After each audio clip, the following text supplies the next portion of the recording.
Flávia, seja Tudo é muito comunicação, bem-vinda. né? Bom, a Flávia, ela é jornalista e eu estou achando o máximo estar entrevistando ela hoje, porque a gente sempre está no papel oposto, né? E ela é especialista Isso. em comunicação do agro, especialmente na questão do bem-estar dos animais de produção. E hoje ela vai contar um pouco para a gente. Eu acho que você podia contar, o Flávia, um pouco da sua história e como vem acontecendo a comunicação nos veículos de comunicação, como vem se comportando as questões do bem-estar dos animais. Sim, obrigada, Carmen, por você e o professor Matheus valorizarem essas questões da comunicação, né? Eu aqui tenho esse lado de trabalho, mas sou uma pesquisadora desse tema, bem-estar e comunicação. Eu acho que é muito bacana entender a trajetória dele, até para que a gente possa praticar as nossas ações. E começou quando eu fui fazer uma matéria na DBO, na época, e a gente ficou 3 dias acompanhando a implantação de um treinamento, o trabalhador, né, falou, nossa, depois de tudo isso os animais ficam mais inteligentes, a nossa vida fica mais fácil. Então, ali eu percebi como o bem-estar era importante para os animais, primeiramente, para as pessoas, para os projetos, e a partir de então eu não desgrudei mais desse tema, né? E foi muito bacana analisar tudo isso, porque ele vem num crescente, né? Numa pesquisa o ano passado com os editores dos principais veículos de comunicação, Terra Viva estava incluído neles. 71% disseram no aumento da divulgação desse tema. E se a gente vai analisar as revistas, se eu pegar as de 2004, eu analisei 3 revistas. Só 5 textos falaram sobre o bem-estar animal, né? E em 2018 foram 70. Então é muito Nossa. interessante como houve, né, esse crescimento, esse maior interesse e toda a evolução da temática.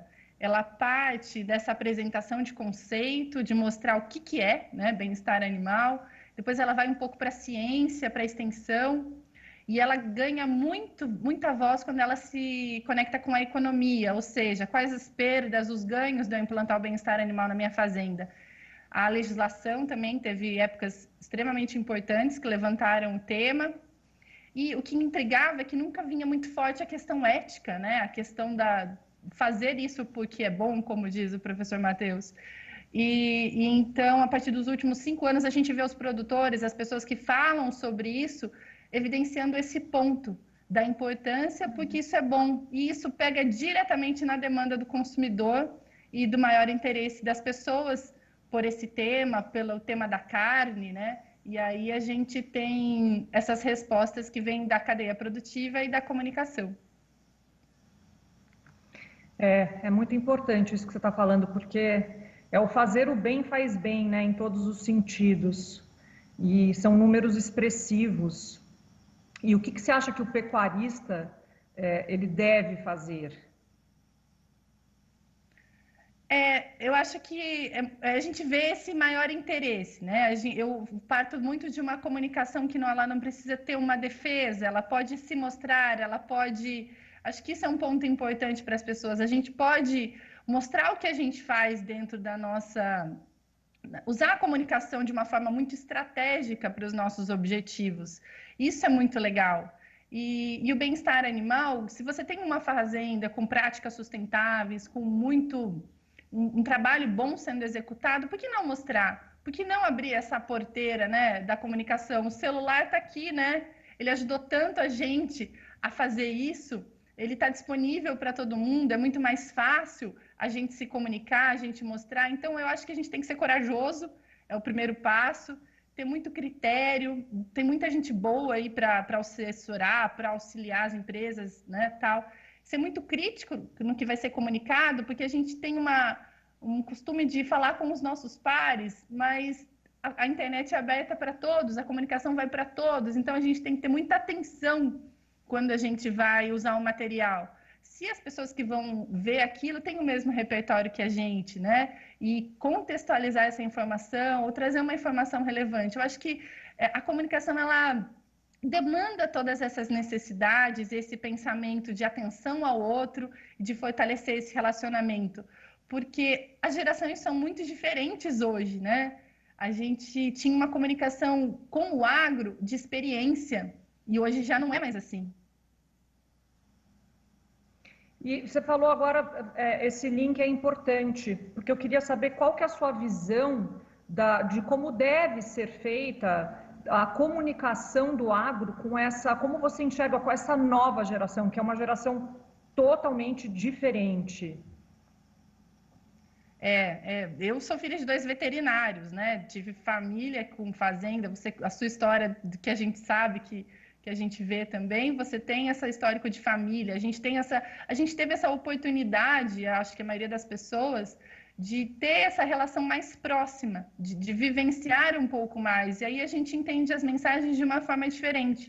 Hoje não existe mais tanto essa oportunidade, as pessoas estão muito mais urbanas. Então, eu acho que a gente tem que, primeiro, fazer uma coisa bem feita e depois se valer das formas de comunicação dessas pessoas, né? Para que, o que a gente faz esteja lá também na realidade deles, na rotina deles, seja na comunicação pelos games, seja no TikTok, seja no Instagram, seja ou mesmo numa comunicação dirigida, mas a gente precisa aproveitar de todas essas ferramentas para mostrar o que a gente faz, o que é bacana, o ganho que a gente tem, como que isso evolui, como que isso contribui, porque é muito próximo da natureza, é muito próximo do equilíbrio, do alimento, da produção. Então, a gente tem muitas mensagens positivas, muita coisa que as pessoas podem se orgulhar, né? Então, eu acho que falta a gente investir nessa conexão. Talvez antes a gente não tivesse precisado disso, como a gente precisa nos dias de hoje, né? Então, cada vez mais eu acredito que a gente vai avançar por essas terras, sabe? Eu acho que a gente tem que fazer um planejamento a nível Brasil para levar todas essas informações e ter você como direção desse plano, Flávia. Porque Tem muita são gente boa informações. pensando isso. Você fala você trouxe aqui coisas muito importantes, né? A importância de se comunicar, de ter um planejamento nessa comunicação, entendendo que o público ele não é familiarizado com aquilo que é tão natural para a gente, né? Para a gente, uma terra, uma galinha ciscando, tudo isso é muito natural e as pessoas que estão distantes disso, elas não têm essa familiaridade, então é importante contar como tudo isso funciona, de uma maneira não de produtor para produtor, mas de produtor para um espectador comum. Queria te agradecer muito pela sua participação e vamos fazer um planejamento para essa comunicação, Flávia.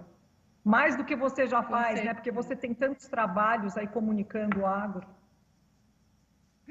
Imagina, eu acho que tem muita gente com essa estratégia também. A gente vive um momento muito favorável para isso, muito importante, e eu acredito muito no bem-estar animal como um argumento muito forte para as pessoas terem mais produção na fazenda, para que a gente siga a nossa própria ética, para que a gente possa também atender aos desejos do consumidor, seja interno, seja externo. Então, eu vejo ele como, sempre vi, né? Por isso me dediquei aí aos estudos há tanto tempo, a uma temática que precisa estar constantemente na mídia, ser relevante, ser falada, cada vez mais atualizada. E eu acho que você, o professor Matheus, o grupo ético, né, tem um papel bem importante nisso, porque sempre estiveram muito abertos a essa comunicação, de poder falar, de mostrar, de dar as opiniões. Eu acho que foi, apesar dos desafios, é um resultado extremamente positivo aqui, quando a gente avalia pelo viés da comunicação. Muito obrigada, Flávia. A gente tem que pensar que o bem-estar animal é um dos elementos centrais aí dessas boas práticas, né? Muito obrigada. Tavinho, agora é com você. Ô Carmen, eu gostei muito dessa conversa aí e eu comecei a fazer um revival aqui da minha vida durante a conversa de vocês, né? Porque eu também sou jornalista e eu nunca fui de veículo de imprensa, de mídia impressa, eu sempre fui de mídia eletrônica, né? Então, eu já comecei atrás do meu pai, dentro de rádio, que era jornalista também, mas foi de mídia impressa e de mídia eletrônica, com 10 anos de idade. Eu estava recuperando a memória aqui com as nossas meninas aqui, que são jovens, 25 anos, né? E eu me lembro, aí alguém aqui falou que, eu tenho 25 anos e trabalho desde os 15. Eu falei, eu tenho 64 e trabalho desde os 10, e o trabalho não envelhece, desde que você faça aquilo que você quer. E eu sempre trabalhei muito só com jornalismo e rádio, rádio e TV. E de 16 anos para cá, eu entrei nessa linha do agronegócio. Eu não sou médico veterinário, eu não sou zootecnista, eu não sou engenheiro agrônomo, não sou nada. Mas eu aprendi tanto, e esse mundo do agronegócio e do agro me deu tanta informação, tanta coisa, que eu reconheço que era isso que eu queria fazer a minha vida inteira. Eu não queria ficar dando notícias de desgraça dos outros, de político ladrão, etc. e tal. Eu queria transmitir boas notícias e boas informações para as pessoas, como eu fiz com o mel do seu Carlos hoje. Então, eu acho que isso é que constrói um mundo melhor. E o bem-estar animal também faz parte desse universo e dessa sintonia, dessa sinergia, né, que nós temos aí no universo, para que as coisas boas aconteçam e continuem reinando. Existe gente ruim, existe coisa ruim, mas gente boa e coisa boa tem muito mais do que a gente imagina. É só uma questão de direcionar o pensamento. Obrigado, Flávia, pela participação, parabéns pelo seu trabalho. E olha, Carmen, como pecuarista, você também é uma excelente jornalista. Entrevistou muito bem a Flávia. Obrigada, Flavinho. Obrigada. Tchau, meninas. Até a semana. Tchau.